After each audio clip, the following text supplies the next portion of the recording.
make all the demons quiet. Yeah, we were built to thrive. Yeah, I think that we've all had enough. What keeps you up at night? Yeah, make all the demons quiet. Yeah, we were built to thrive. Yeah, I think that we've all had enough. Yeah, I think that we've all had enough.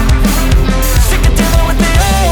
la josi su musokoro bi sigi tele koro ka naje ambe ikado ka fo madame Traoré foni watina la musisoko ikado metre de ma kam sokoroba an were kam sokoroba ma foni nga awale nyumando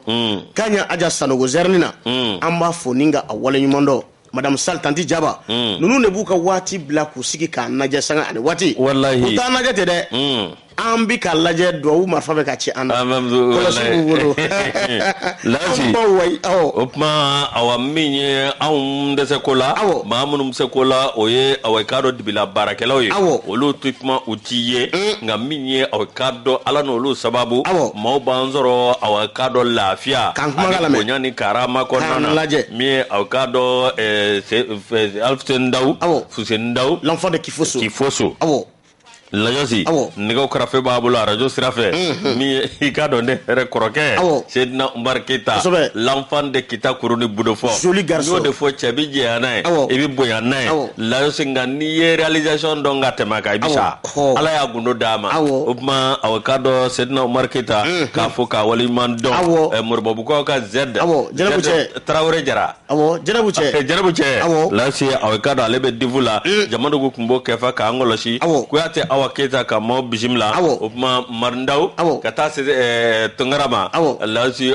tamura sage tabura olu be awakado minyi marketing la lagare yamara do akono lagare che ka foka walimbando ba fere ko jikoroba o la yosi kuna fere folo ne ba dima ni adi amamina ni barka ye indicateur jiro nouveau kuma ne me bi tarata doyina yusu kan ta kenya bina kun ga de ako min ye ka do jigo gwele te Gabriel Touré la biwa parce que ba ko ni kuma na akoko ni nga soma jefu ika do akoni kun ngo kibara bebbe alna soro forage sababo nyongo yusu ale ko ko ni be ka do Gabriel Touré la ambe domine na fo bi nga kibara do ko ni soro la ka fo ko jitanya ji reti ka soro Gabriel Touré la ka kembe sababu ye min ye fure ko li yere ko gwele ya par exemple la ko mawbe ku nyu ko koro ka to ko yorobre mais mi fie mais muna al na kerasa utsika kivu bado blai Gabriel Touré sampe ka to ko fa fembe afrako forage sababe o ma lu sengo maya entretien entretien fembe teno araba de entretien ay o te ministre no te président no Gabriel Touré directeur de noy entretien ne kanga ke parce que ni château c'est a déterminé ni gongo willa pando sanfala o doronto ko mi ma kono o bebe lajere o bebe labe na ma labe ka toiti adu yoro bado bamako bibina mali re kono Gabriel Touré do so baybi yusu ko jigo gole ko ni be furu ka do ku be mo ku ka furu ta ka tu ko yoro wore ni ko bara ngoni fora ninga ajra ikado maula ka ble ka do bololo fana sanve o fasirike ba ko minye jime kante jime ale ko ni kuma ngoni ka asebenjia o ka ajra ka fo ni ngoni mi sina bi kle damna mbo o yusu ni jate mineke o la fasa je kulu do ma do bombe bi mambe Touré ka fo ko kuma min fora ikado ko techien koyi o ko be membe ka ta ka nyema ko ni segere akoko ni ndala o fasirike ba ko ni ajira ka foka ko ni matika dawdala o ko wati mina ale ko me ka boy akale ko ni ji afu ya labe note ete afora réseaux sociaux ka Jime Kante bora de tellement que Jime Kante ye ko tugo ya ko abora ay nyefolike mais mawku o hakli sigi abna abe ko abe nyini tlefly na atra nyine ne fleni o ko Jime tinga lo diga boy problème mi fanu attention amerom na ko mi bi ne bo de fo chakeda be si ça ne va pas a mana ke chocho ay bo aka tigere nyoma aka baraka noy abana o bi doga foko aka kan doga foko ni mbesina doga ko ay ko ntesina parce que ke ni nyama tigere nyombulo o shini machine ngene ma no tigi bora ko ay ko ne ma fam o te fo yade abana o te foble de o ne mimbe aya fo jeliaka Jime Kante du mana fenfe fo Gabriel Touré ko la mana fo jamana ko ina El Hadji atiga lundi gere El Hadji o yusu ni ko ngon ne besina ni watina ko ma tika dawdala ka do ko yere da ma telefona bu yere da ma ni nyanje mimbi tali ke ka do la fo sajje Jɛkulu kɔrɔlen ni kura olu kɛn bɛ k'u ɲɛ kɛrɛ bɔ ɲɔgɔn na nin waati na ko kɔnɔnda la nka min kɔni y'a bɛɛ lajɛlen la nɔgɔma ye u ka ji di maaw ma Jimbe Kante m'a fɔ ko n k'a fɔ dɔ de y'a ye ka enquête kɛ ka taa ye n'o tɛ Jimbe m'a fɔ Jimbe bɔra ka explication de di mɔgɔ ma taa dɔgɔtɔrɔso ɲɛgɛn kɔnɔ bi kɛ a banna taa ɲɛgɛnw lajɛ bi an ka fɛn yɛrɛ bila I ka taa don ɲɛgɛn kɔnɔ olu ye fala kuru kɔnɔ na olu dɔw yɛrɛ tɛ kɔnɔdimi fura ye ɲɛdimi fura de a banna dɔgɔtɔrɔso min bɛ bi u kan ka concours de kɛ dɔgɔtɔrɔso ɲɛgɛnw k'u lajɛ min jɛlen don ni min ye u kan ka kɛ mais concours bɛ kɛ dɔgɔtɔrɔso ni mais ɲɛgɛnw k'a lajɛ I bɛ ka yɔrɔ min fɔ a fɔra ma kɛ permis ye Layosi ala ka sababu ɲuman d'a ma min ye aw ka dɔ tana an bɛ foli an bɛ reporter an b'ale ta Layosi aw ka dɔ an bɛ kuma min ye juma don ambassadeur de l'Union européenne Union européenne o ka aw lasigiden min b'anw ka jamana kɔnɔ I ka dɔn ale kɔni ye baroda sigi a ye baroda min sigi aw ka dɔn a kɛra min ye Badalabugu a kɛra yen Lajosi a yɛrɛ dagayɔrɔ la Lajosi a k'a dɔn min ye a kuma na mais anw ka jamana bi a k'a dɔn ani Union européenne ni ɲɔgɔn cɛ min ye transition bɛ se ka sabati cogo min a n'a bɛ kɛ transition ɲuman ye cogo min na a ko gɛlɛya kɔni bɛ yen ɲɔgɔn faamuyabaliyaw bɛ yen nka k'a fɔ k'olu y'u kɔ don Mali mandinɛko Lajosi k'i k'a dɔn ko kuma min filɛ nin ye k'o ye I ka dɔn min ye kuma de ye Lajosi gɛlɛya kɔni bɛ yen k'a sababu kɛ mun ye ɲɔgɔn faamuyabaliya taasira dɔw kan ani ka dɔn min ye tiɲɛ yɛrɛ la ko maaw ye kuma dɔ fɔ I ka dɔn min ye fɛn min bɛ yen ni kuma kan ka k'o kan bi transition a k'a dɔn waati kɛrɛnkɛrɛnnen a y'a jira k'a fɔ min ye a k'a dɔn hali maaw bɛ ka Irisiw ka kuma min fɔ k'olu nali yan k'o kɔni tɛ kuma kolo jɔlen ye ko min b'a to olu ni Union européenne ale ni Mali u bɛ se k'u kɔ don ɲɔgɔn na cogo min na o de kɔnɔna na sa a ko min ye tiɲɛ yɛrɛ la hali bi anw ni Union européenne ni ɲɔgɔn cɛ min ye a k'a dɔn teriya ani baara ye ɲɔgɔn o kɔni a k'a dɔn o sira ma tigɛ cogo si la a k'a dɔn loso lasa kɔni don b'a la sa ka balabɔ fɛrɛ la o tuma a k'a dɔn Bartɔ a k'a dɔn Oviri ale kɔni ye nin fɔ ale min ye a k'a dɔn Union européenne ale ka lasigiden anw ka jamana kɔnɔ nin sɛbɛn in an ye nin bɔ a k'a dɔn Nduwakɛ ka journal kɔnɔ n'o ye Kasimu Tarawele Yusu min ye indépendant ye ale kuma na a ko an ka taa dugu dɔ la dɛ n'a filɛ nin ye Bereri ale filɛ nin ye I ka dɔn a Koro marabolo kɔnɔna na min ye I ka dɔn sifinw ale ni I ka dɔn k'a fɔ lɔgɔli karamɔgɔw a Yusu ko n'i ka dɔn kɛlɛ kɔni wulilen bɛ nin waati in na dɛ bari sabula o lɔgɔli karamɔgɔw ka maa ɲɛma ale ni sifinw ka maa ɲɛma o kɔni minɛlen bɛ ni ka datugu nin waati in na fasirikɛba ko kɛlɛ kɔni wulilen bɛ ninnu ni ɲɔgɔn cɛ I yɛrɛ dama kɛlɛ a ko min ye lɔgɔliso min filɛ nin ye Bereri n'a bɛ Kopropen commune kɔnɔna na Yusu a filɛ nin ye Koro I ka dɔn a maa ɲɛma Moïse Gindo ale ni sifinw ka maa ɲɛma Sumayila Dombo Yusu ninnu de kɔni minɛna ni k'u datugu kalo tile 29 avril kalo san 2022 a kɛra kiiritigilama minnu bɛ Koro olu kɔni fɛ ni k'u datugu I ka dɔn Kasobo kɔnɔna Mɔti marabolo kɔnɔna na fasikɛba ko a jɔrɔna ko barika bonyanen bɛ nin waati in na min ye ka dɔn sigidalamaw kɔni sɛbɛkɔrɔ diminen bɛ a ko kɔni da la fasikɛba kumana a ko Bereri I ka dɔn k'a fɔ ale ni dugu yɔrɔ fila bɛ yen n'o bɛ ka dɔn k'a fɔ jamu fila bɛ yen n'o bɛ Gindo ni Kasonge kɔni ko fɔ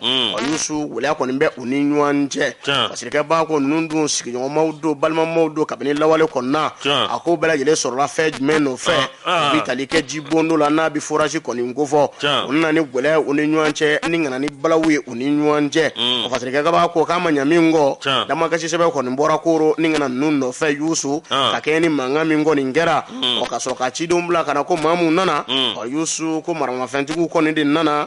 kana u nɔfɛ I ka dɔn dugu kɔni kɔnɔna na Yusu o waati min olu nana I ka dɔn jademaw bɛ to ka taa sanga ani waati sigidalamaw yɛrɛ hakili la ko jademaw kɔni don olu fana ma sɔn cogo si la maa fila mun n'o tɔgɔ fɔra directeur I ka dɔn k'a fɔ ale ni sifinw ka maa ɲɛma ko kɔni u salo ka taa n'u ye I ka dɔn k'a fɔ Koro Yusu kuma min kɔni fɔra a ma ɲɛ min kɛ jama fɛnɛ ta wulilen maa ninnu kɔni kɔ jaja kiiritigilamaw de kun y'u bila ka na olu kɔni ye I ka dɔn sɛnsɛn ka taa dugutigi fɛ yen jama fɛnɛ ta murutilen u taara kuma kɔni da dugutigi tulo kan k'a fɔ ko nin bɛ cogo min na nin ye ko an na kun ye ninnu saloli ye ka taa nka jama wulilen bɛ fa bɛɛ lajɛlen fɛ ka an b'a bila danga jumɛn na dugutigi kɔni y'a jira k'a fɔ aw ka ordre de mission bɛ min ko ma sɔrɔ maa ninnu bolo a ko n'o ma sɔrɔ a bolo a ye yan bila joona joona a ka taa a sigi yɔrɔ la bari sabula ni ordre de mission t'a bolo min b'a jira k'a fɔ aw nakun ye karisa a nakun ye nin ye ka sababu kɛ yɛrɛ dama kɛlɛ min bɛ senna Yusu a ma ɲɛ min kɔ ko min ye cidenw kɔni bɔra nin waati na ni ka taa i k'a dɔn k'a fɔ koro i k'a dɔn ɲɛmayaso kɔni na ka taa ɲininkali kɛ aw kun ye maaw ci anw ma wa maa mun taara o ciden mun taara o ko la a ma ɲɛɲini k'a faamu bilen koyi u y'olu minɛ k'olu k'a kɔnɔ ko foyi ko min ye ka dɔn nin ko in kɔni bɛɛ lajɛlen ye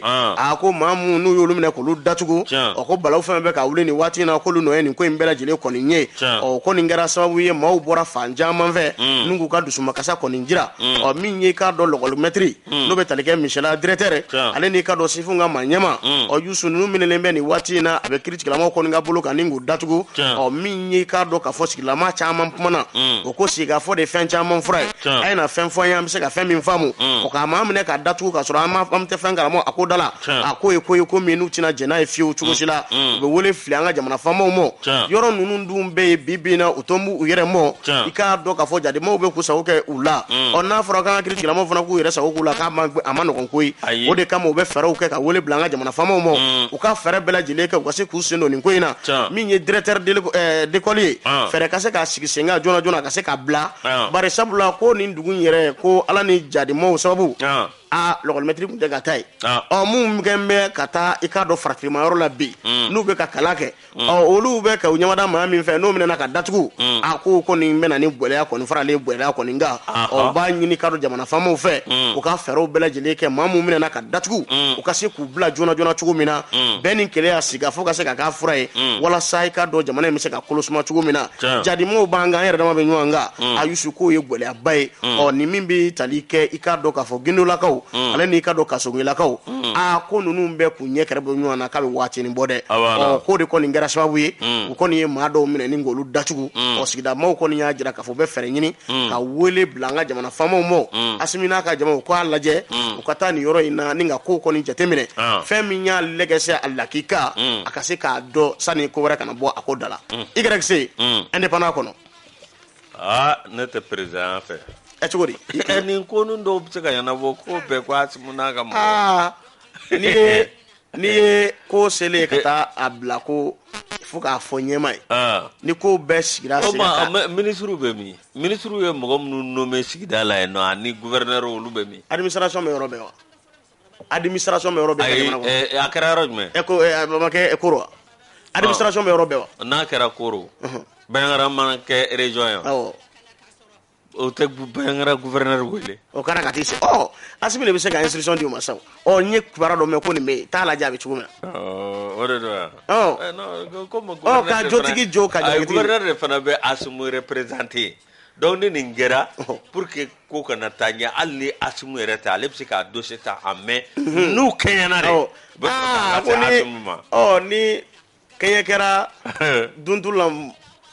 bɛ kɛ Lajas Ala k'an kunna diya min ye k'a dɔn an bɛ sɛbɛn da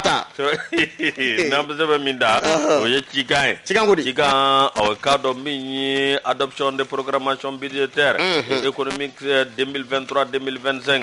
min ye k'a dɔn anw ka sɔrɔ ni sɔrɔ malo sɔrɔ Lajos ye k'a dɔn fɛn min bɛ yen ka waleya ta k'a dɔn min bɛ to olu bɛ se ka sigi ɲɔgɔn kan cogo min na ni ka sigi sen kan Lajosi ni ko ladon ba la min ye conseil des ministres min n'o kɛra Lajosi k'a dɔn min ye ministre de l'économie et des finances Alfuseni Sano i k'a dɔn min ye ale ni gouvernement min ye ka taa se premier ministre ma ani i k'a dɔn jamana ɲɛmaa yɛrɛ n'o ye cɛfurancɛ fanga maa ɲɛmaa ye Asimu colonel Asimu Goyita i k'a dɔn a kɛra ale ka ɲɛmaaya kɔnɔ dɛ a fɔ ko Ganadugukaw burankɛ mun Ganaduguka ko kɛra an burankɛ don Asimi y'an burankɛ sori burankɛ do ka tɛmɛ kan dɛ an burankɛ cogo sa femme ale de ɲɛna an burankɛ do e ko cogo di a banna buran de la ka kɛ jamana ɲɛmaa ye wa ayi ne ni mɔgɔ wɛrɛ de la ka kɛ n'a sɔrɔ cɛ la i t'i tɛgɛ di ma walasa a nɔrɔ dɔ ka yɛlɛ i fɛ Lajosi mi awekado fami be no ye awekado adoption de programmation budgétaire ko 2023-2025 la su o mingera za iba ka fo awa minye nyera la gouvernement awekado ka koda awa minye assemblée nationale ikado otloka minye ko abeka lateme chugomi no ya anga soro awekado awa minye na flogo tasira la ananga chesere awekado ye na famunu zama do o wari awekado no bela jele mi awekado obisoro sira munumve lasi awekado ministry ayo bela jele kamare nywanga laso wode kamarle nywanga za wona nake awekado minye nyere la femimbe awekado fero munumsega tige mimma to jamana soro abseka yogba chugomina ani kado gouvernement ra obseka baraka chugomi mimma to awekado nyere la jamana annafloko ani kado asoro bika soro mulo soro chugomina wode konna nasa ibe ka fo awa mi transition Conseil national de transition ikado awa mi kuma mi mbora Assises national de refondation abitali ke osiraka o minye awkado ni mi vlene ajra ka fo awa mi nyere la dona natawla awkado malika awkado yirwa sira o mini jo kemejo duro ani saba o duro ani saba o bibe samba flani mugane saba fuka tase muga ani duro ma o ba jra ka fo minye awkado anga soro minye wusugo ni sakaleu lasu awakado biti jo awatan woro na kungambe woro la kemejo la samba flani muga ani doro minye una tasra kurabo mimbe wole ko politique budgétaire oba awakado nyere la obike sowe awakado minye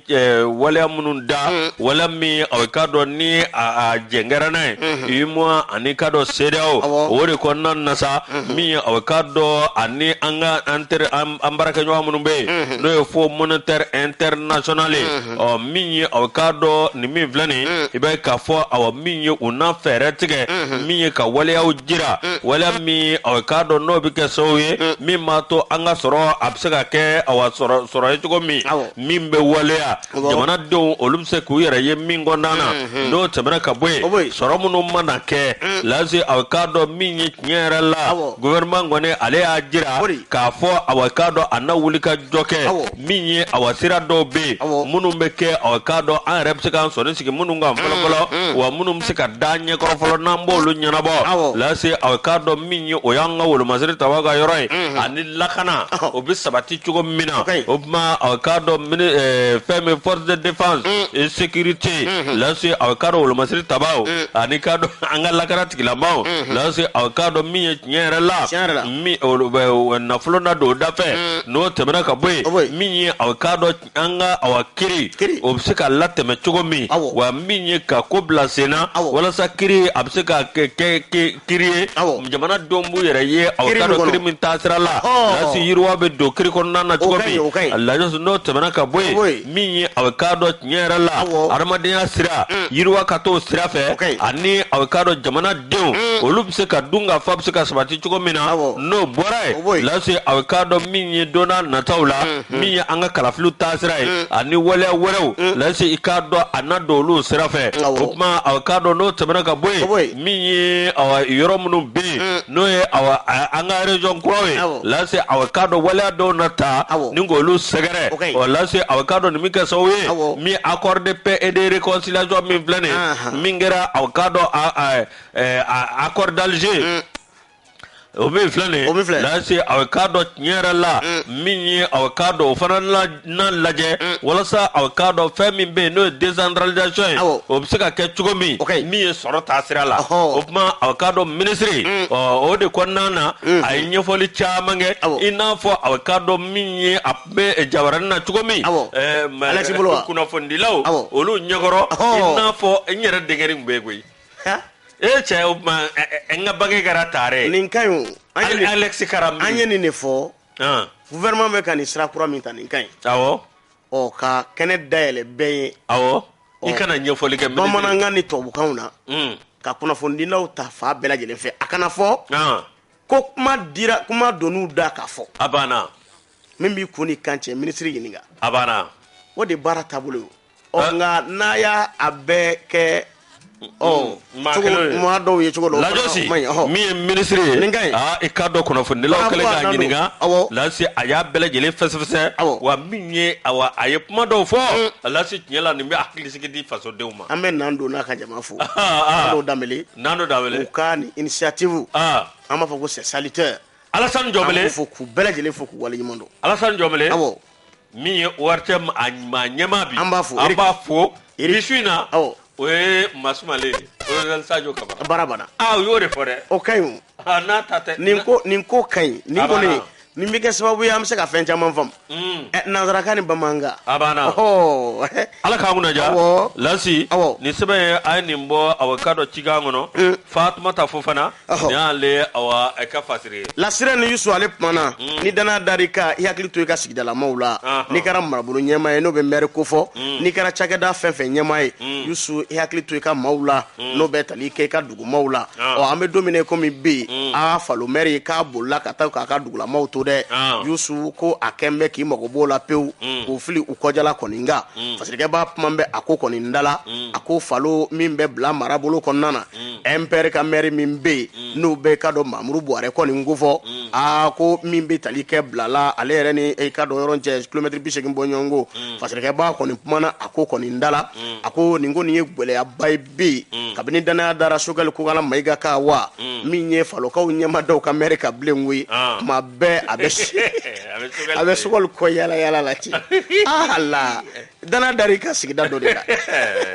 n ko de y'a problème yɔrɔ ye MPR maire de don ni danaya dar'i kan i bɛ to i ka sigida la c'est vrai i bɛ tɔn dɔ kɔnɔ nka de temps en temps i bɛ se ka na sa mais k'a kɛ i yɛrɛ i tɛ ye Falo bila le maire MPR abandonne sa population en plein vol n'a kɛra k'i tɛ ye n'i y'a ka mentor fana ka mufare ye sawo Yusu a ko min y'i k'a dɔn k'a fɔ commune rurale de Falo bibi na i ka dɔn marabolo ɲɛma n'o bɛ monsieur le maire ko fɔ Mamuru Buwarɛ k'a kɔni ye i ka dɔn sigida maaw a ka dugudenw a t'an bɛ k'u to nin waati in na a kɔni mago t'u la an bɛ don min na i n'a fɔ bi dugu 26 bɔ ɲɔgɔn ko o kɔni ne bɛ i k'a dɔn k'a fɔ a ka commune kɔnɔna na dugudenw yɛrɛ bɔra kalo tile 7 mai kalo k'a jira k'a fɔ ko maire taara k'u to on battu le pavé dans la journée du 7 mai pour dénoncer l'abandon de l'aide élue. Yusu parce que b'a ko jama bɔra ni k'u ka dusumakasa yira ni taama ko nin ye k'a ta ka ɲɛsin Mamuru Buwarɛ kɔni mɔ ale min ye k'a dɔn k'a fɔ marabolo ɲɛmaa ye n'o bɛ monsieur le maire ko fɔ sigida maaw bɔra ka taama kɔni boloda k'a daminɛ Falo bamanana ka na bila i ka dɔn Falo barakala Yusu taamakɛlaw kɔni bɔra kumakan kelen de b'u da Yusu min ye monsieur le maire a kan bɛ ka wale min ta k'olu sɛgɛrɛ i k'a dɔn k'u ma jɛn n'a ye fiyewu a ka fɛɛrɛ kɛ a ka sigi a sigiyɔrɔ walima a ka walan kɔni sɛmɛ Yusu parce que b'a ko Mamuru Buwarɛ i k'a dɔn k'a fɔ ko n'i ye kimɛli kɛ bi maire fɛn fɛn tɛmɛna Falo a n'olu ni ɲɔgɔn cɛ wa ko jɔyɔrɔ laban b'a bolo dɛ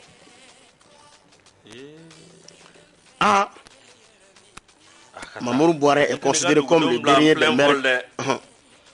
Avant d'en croire certains, le maire actuel de la commune, Mamuru Buwarɛ, est considéré comme le dernier des maires de la collectivité. Que la collectivité n'a jamais connu. Yusu, ni ye kimɛli kɛ bi na i ka dɔn maire ni ɲɔgɔn cɛ. Maire minnu n'olu tɛmɛna Falo commune fɛ, Mamuru i ka dɔn Buwarɛ a tɛ jɔ jɔyɔrɔ laban na wa? Bari sabula a ma papaga kɔni kɛ, a kɔni hamina kɔni tɛ i ka dɔn sigida bɛ se ka yiriwa cogo min na. Bari sabula n'a kɛn bɛ ka dugudenw to yen, ka taa k'u to k'a mago b'u la, dugudenw n'olu kulo la olu kan kulo k'a ka mɛn maa min fɛ ko monsieur le maire ye k'a jɔyɔrɔ ka bon o ko la dɛ ni dun ye jateminɛ kɛ maa dɔw walew la i k'a dɔn maa tun bɛ se k'i jigi sigi a kan k'a sababu kɛ i k'a dɔn k'a fɔ maa kun don maa min n'a tun bɛ miiri n'a ka sigida ye maa kun don maa min n'a ye wulikajɔ caman kɛ députéya waatiw la a ye kɛsɛraw yɛrɛ i k'a dɔn o jɔyɔrɔw bɛɛ lajɛlen fa danaya caman dara kan kabini i k'a dɔn a y'i kanbɔnbɛriya nɔfɛ sigida maaw ko ko nin bɛna kɛ sababu ɲuman ye olu mɔ jaa n'u b'a dɔn u tɛ danaya da kan u fɔr'u jigi kɔ kabini i k'a dɔn Sogɛli kɔni sugandira wa ale kɔni tɛ ye i k'a dɔn Falo bilen a ka fɛn bɛɛ a bɛ nin da i k'a dɔn Sogɛli kɔni kɔrɔ yan fasirikɛ b'a ko maa mun b'a kɔ n'olu bɛ tali kɛ i k'a dɔn k'a fɔ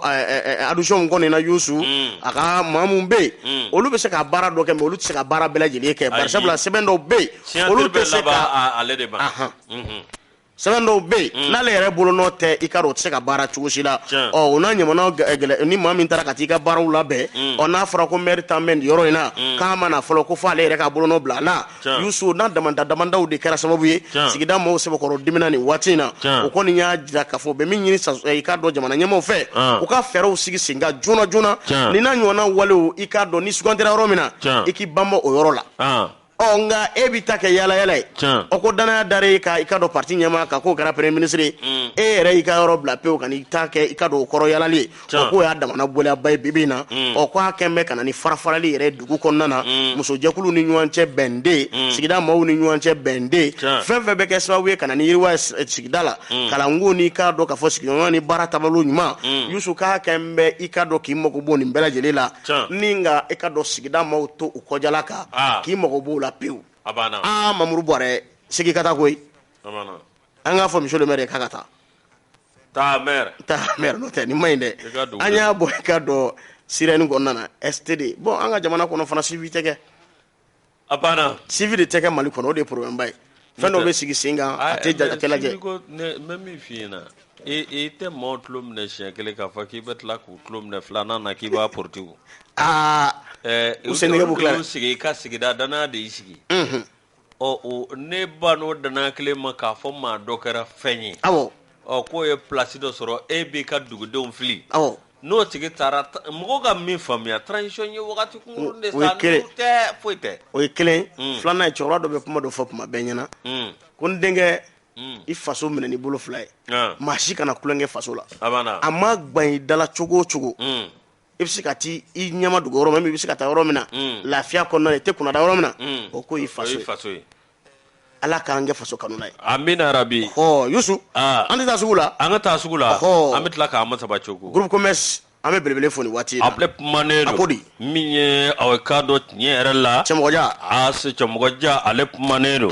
Elhaji Cɛmɔgɔ Tarawele a ko Asimu kan ka aw ka dɔn min ye récréation jɔ ten sa i ka dɔn Asimu Goyita ala de ye aw ka dɔn ale garijɛgɛ jamana ɲɛmaa la bi min ye aw ka dɔn ale de bɛ ka jamana in mara bi nka waleya dɔw bɛ ni dan makar'o la lase a laban a sɔrɔ bɛ na dugu jɛ anw bolo koyi o ti dɔwɛrɛ ye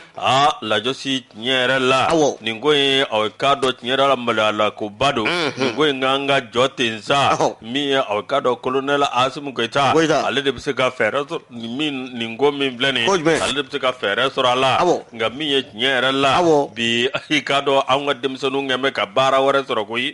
baara kura sɔrɔ la wa baara aw ka dɔn maa neni a ma dabila de o tɛ kokanmaw ye cɔ bi Mali kɔnɔ ni ko maa neni ani maa dɔya maa bɔrɔndɔ lase aw ka dɔn bi k'a gɛlɛyalen don dɛ min ye aw ka dɔn premier ministre Choguel Kokala Mayiga ale ni Asimu Goyita u ka maaw aw ka dɔn o denmisɛnnin dɔw bɛ yen olu karimɛ ɲɔgɔn na u karilen tɛ ɲɔgɔn na bolokuru la dɛ u karilen tɛ ɲɔgɔn na aw ka dɔn ɲɔgɔn ni mankanji wɛrɛ la dɛ lase aw ka dɔn k'an bɛ ka réseaux sociaux o de k'u ka kɛlɛbolo ye u kan ka min kɛ dɛ ni min ye ɲɔgɔn burujan walima ni min ye ɲɔgɔn neni u kana denmisɛnninw don kaso la bilen k'u ka siniɲɛsigi tiɲɛ u ka wari da u kun n'u ma se k'u sara k'u pini cogo wɛrɛ la n'o tɛ kaso in kɔni wari tɛ sa ni denmisɛnnin ye mun kɛ i bɛ mun ta i b'a pini kɛ punition bɛ busamisɛnnin voilà sinon kasola ko in kɔni a bɛ kɛ sababu ye k'u ka sini ye denmisɛnninw de vraiment siniɲɛsigi bɛ denmisɛnninw bolo lajɔsi n'u ye ko bɛnbali kɛ a y'u pini position wɛrɛ la n'o tɛ kasola dɔ in kɔni u bɛna kɛ sababu an caman ka kajɛ sisirisɛ lajɔsi ko bɛ gbɛlɛya dɛ lajɔsi nin min filɛ nin min ye aw ka dɔn nin ɲɔgɔn buruja nin ko min filɛ nin aw ka dɔn ko a ko bɛ ka yakubaya kosɛbɛ i ka dɔn denmisɛnninw i ka hakilina b'u la min ye ka baara ɲini ni ka tila ka baara kɛ i ka dɔn dɔw ta kɔni bɛ yen olu kɔni ka sira tɛ baara yɔrɔ la bilen dɛ lasi aw ka dɔn tɔrɔmɔɲɔni min bɛ sɔrɔ maa nini na réseaux sociaux kan olu kembe ko tabolo ye lazi mana biwa minye awkado yelma ema awkado sugali tanu yelma ema asmun danu ikado ye kuma fo hallo asoro fatu job madu miye katamafia ujira tamafia mi ba jira kafu be demokrasi reme fo ni sira amai ne dato la kabawa one ka saninga binyala lasi awkado binini ibi buruja lasi awkado bi bo jamana denyala lasi ubetla ke mafue no temna ga moy ikado alima koroba ko tala minye personnalité ko tala cadre ko tala lasi awkado bede be bo kado nywana la jasi awkado nye karamogo yo nye kalande nyo ikado mise ko lawo nse ko lawo lasi awkado ibi denvlan ani mo denvlan ikado mamunu ti soro awkado i alisen do la fokata nyawli iba soro olu demsenu de be ikado olu be tabali fe jukoro fe mene obi soro fe mine ikado karja buruja karsa borondo karsa awkado allakari lazi ko tle de bora bigoy mi awkado awademseni do be olu re konta nyini ka bara warkeo ba awkado olu dairi mebe soro nina wala si olu be kame ka ningu ka tabole ko jamana dunti joga ninga afura awkado ko demsenu jamana sinesgi na fura o demsenu ngelo lazi olu de takemben ba neni bi olu te bara warala o te akli warangi mi awkado réseaux sociaux kati shoka ma neni ngamu katu shoka la josi o kemme ka do wele do kemme ku yere ke jagwa blogger do kemme ku yere ke jagwa journaliste activiste jagwa journaliste jagwa activiste lasi awkado yera ko nim ko be flane transition mauka nga dangare ningo ina kono ta keme ko gouvernement de se ka fusira dan parce que tendance mum bebe nous ma freke parce que sinesi dem sonu fana ka nga se ku yere bon na sa parce que sebana ne debe ka fo mi me bi ne be ko fo u kana ta ka doya o be so le ki doya baba de bi doya ki doya ki munge ko yene ba fo ke join asebe bara tu la ko join asebe fait réalité tiende réalité te Chamuka Traoré mais réalité te wa réalité do et réseaux sociaux kan d'abord minga manga nyon kuna foni mais me jigi souvent nyemo la fero se ka sigi singa na en ni ngala ta o retirer ka bu fin ça mais na si y a des moyens là pourquoi a fait moko be yoro donendo mais tant que abe ko encourager ka fin du mo ko ka sika moko do ya o me ka moko ne o ta dabla mais doka mene o ka do kasoro ma fa ko kaso mais dem c'est vrai ce sont des jeunes sinesiki bouye abna ko sinesiki tien fou alors que l'administration est une continuité. Il veut qu'à crayon, kaka noyo beya. Oh ma banwa. Oh mais kaka don domaro balma bila somro bila. Il faut faire attention. Na awe kodo kekabla. Les réseaux sociaux, les archives là, to fanya ma to archives là de. Jati koro chuko shila. Shiri machine ngena ma ekele chokorba mi msokorba ka fanga ne ba ko ay wula ka dem so na wula ka misira e ka demsenia wati e kunye borno lekele an were ka chokorba ko te ke re da kunte siliko puma be ki men ta ka mawne ni puma be ala ka ngono oh na mala jaga fen demsenu sinesiki de ma ambulo le pouce il est temps en débarquer ka bon fen fasugunna amene sama ka boale kono yusu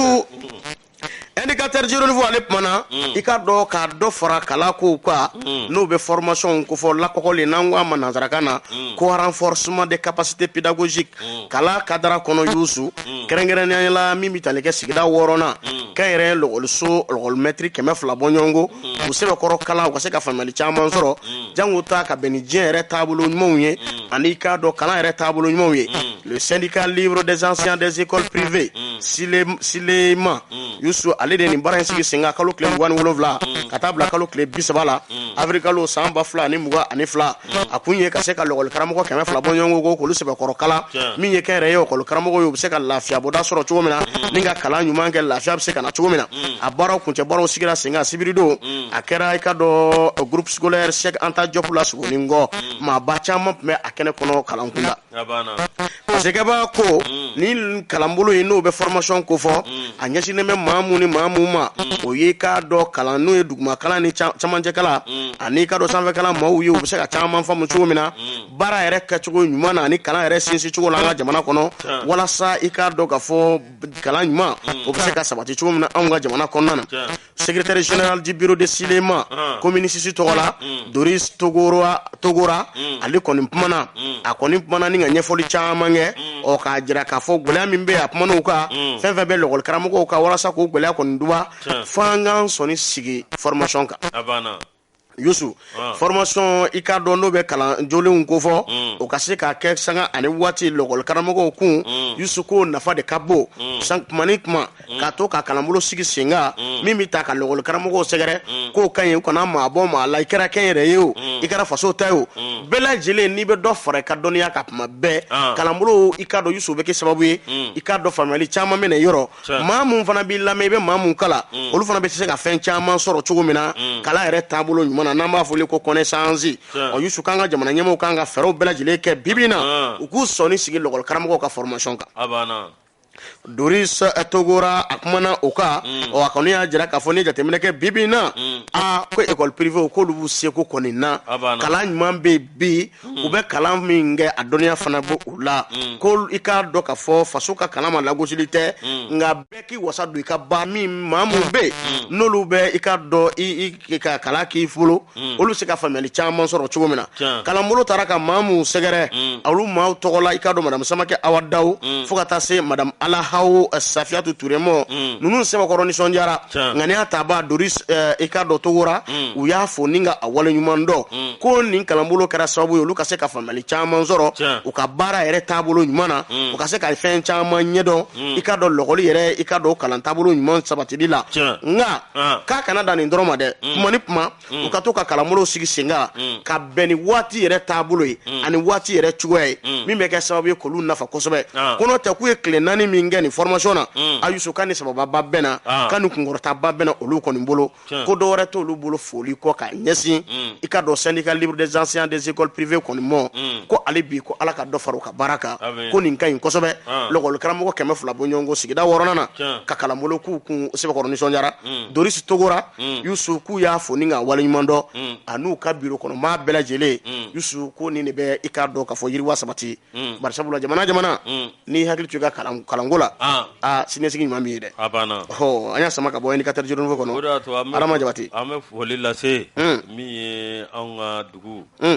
lujuratɔw ka coordinateur min bɛ Mala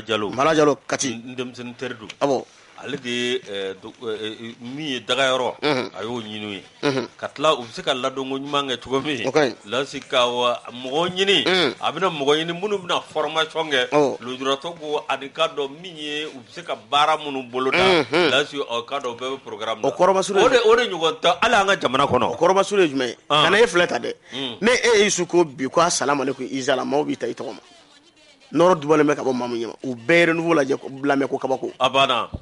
maaw don ni donna ka foli kɛ dɔrɔn u b'i ta u tɛgɛ ma a banna o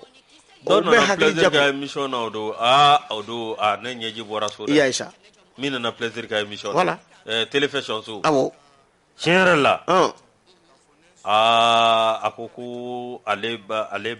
y'a fɔ a ba na a ko a ba kana hami ko den minnu ka kɛnɛ k'olu bɛ se ka jɔyɔrɔ Umaru kɛ sigidala Umaru Segu ka don Umaru de don k'a kana jɔrɔ ale la don ne ɲɛji bɔra an bɛ anw yɛrɛ ka alu fo alu Sangare a bɛ alu de bolo i k'a dɔn kalandenya la Ala k'an kunna ja a bɛ alu Sangare fo nin waati in na Sangare bugu la lajɔsi min ye aw k'a dɔn le guido m'ale ta lasi anw ka danbe ni bɔkolo lasi ye awa min ye a dun bɛ galamala bi dɛ mun kɛra tuguni maliden caman lajɔsi aw k'a dɔn waati min na min ye anw bɛ ka gɛlɛya o kɛn bɛ anw ka taabolo ye min ye aw k'a dɔn appartement dɔw bɛ yen lajɔsi aw k'a dɔn appartement minnu bɛ yen n'u jɔlen bɛ lajɔsi aw k'a dɔn a sɛbɛnnen t'u da la ko bar min ye a sɛbɛnnen t'u da la ko chambre de passe lajɔsi appartement ɲumanw don jɔlen i bɛ Ala kale ko nin ye faama dɔ ka so ye lasi a kɔni jɔlen don min ye a équipélen don a climatiselen don climatiseur bɛ yen fauteuil bɛ yen lasi a k'a dɔn yelen ɲuman bɛ yen min ye a k'a dɔn wifi a b'a kɔnɔ appartement o ye ɲɛnajɛkɛyɔrɔ ye mun ɲɛnajɛkɛyɔrɔ a ɲɛnajɛkɛyɔrɔ don kɛ appartement a bɛ ko appartement siyɔrɔ de mun siyɔrɔ ko kuma kɛra Lansi ne iba faamuya. Lansi i ka dɔn awa ni appartement minnu filɛ nin ye. A yɔrɔ dɔw bɛ ACI la. A yɔrɔ dɔw bɛ Sotiba. Lansi aw ka dɔn min ye. An ka jara musabugu fɛn tɛ yan. Kari nin de. Jaja ni yɔrɔba ninnu kɔnɔ dɛ. Ni Lansi bɛ nin yɔrɔ ninnu ye. Min ye maaw kɔni b'u ta. Min ye aw ka dɔn tiɲɛ yɛrɛ la. I ka dɔn ka taa maa mago dilan. Ko yanni seli ka se. Ne bɛna fɔ sa. Yanni sunkalo bi ban.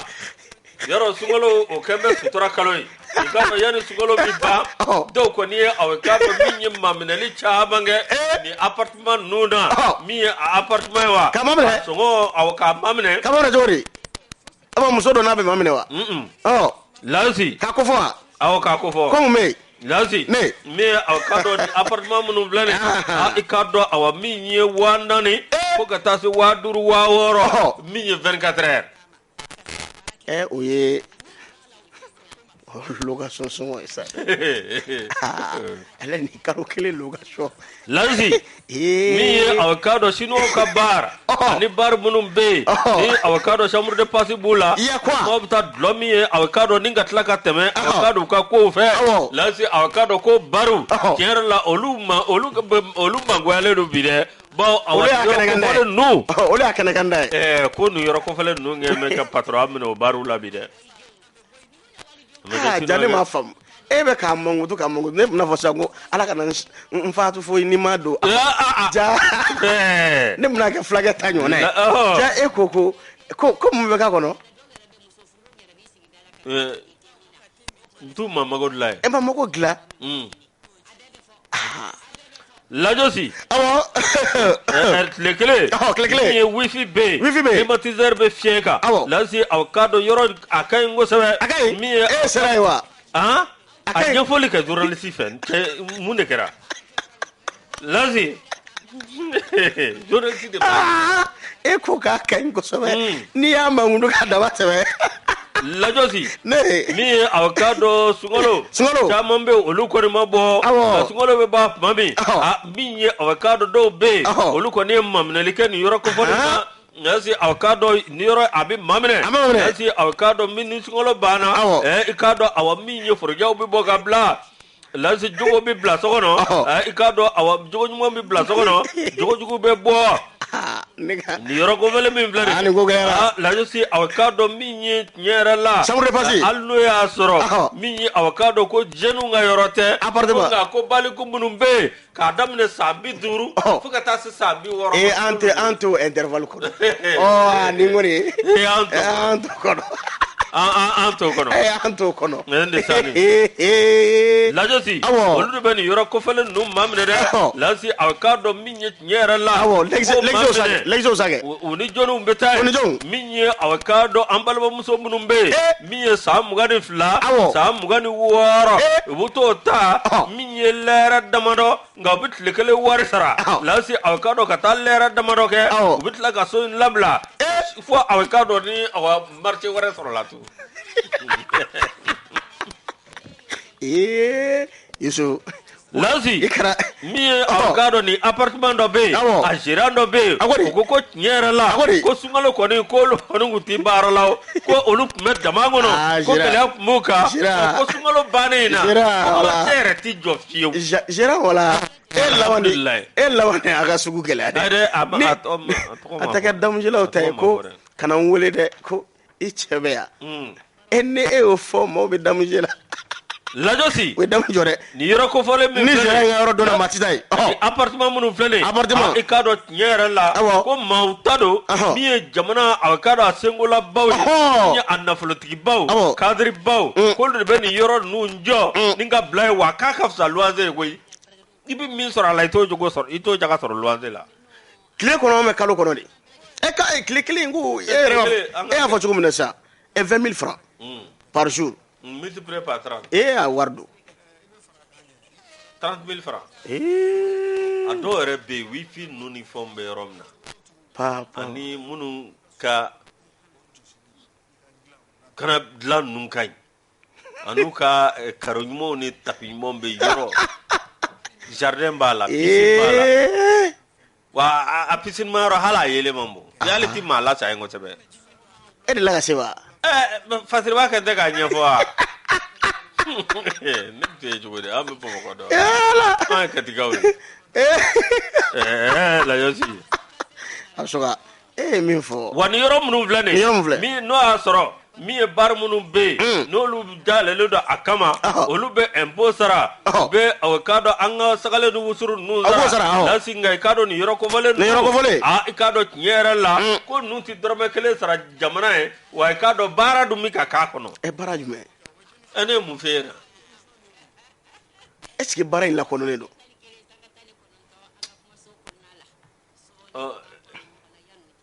baara min bɛ kɛ baara restaurant ninnu kɔnɔ o baara restaurant ye dumunikɛyɔrɔ de ye o chambre de passe t'a dɔw la ah bon awɔ an bɛ chambre de passe min Bamakɔkaw de da o an ye burusi kɔnɔmaw ye an b'o dɔn an kɔni nana nalen an na kuma ma mɛn yan chambre de passe o y'a Bamakɔkaw ka tɔgɔ de o y'a Bamakɔkaw ka tɔgɔ Ala k'an kunna ja amin ko jamana ɲɛmaw kan ka wuli ka jɔ de kɛ nin na nin yɔrɔ kofɔlen minnu filɛ nin min ye k'a dɔn tɔgɔ kelen ka d'a ma tellement a ka kɛ u k'a lakodɔn barabada baarakɛyɔrɔ kelen ko ka fisa a ka se ka nafa ladon jamana kun cogo min na o wari fana wari fana jamana b'o wari fana dulɔminɛw ka baaraw ka impôt tɛ sara gulɔ min mɔgɔ min bɛ gulɔ ta ka taa n'a ye min b'a feere min b'a dilan mɔgɔ min b'a dilan mɔgɔ min b'a min a bɛɛ mɔgɔ sugu kelen a kungo ka ca Yusu Ala k'an kunna ja ni sɛbɛn a ye nin bɔ sɛbɛn kɔnɔ sɛbɛn min b'a fɔ ko le guido min ye Mahamadu Ture nin ye ale ka fasiri ye an bɛ Basiriki Ture fo ka tila ka Mayiga fo an b'u fo k'u waleɲuman dɔn nin waati in na Yusu i k'a dɔn waati kɔni sɛbɛn kɔrɔ koronnen don katikaw fɛ kunun ko sofɛrikɛ dɔ fana falen bɔtɔ a tɔgɔ bɔra n kɔnɔ Dakar u taara yara aw ka yɔrɔ la ka bɔ ka bin ka mobili sen 2 ja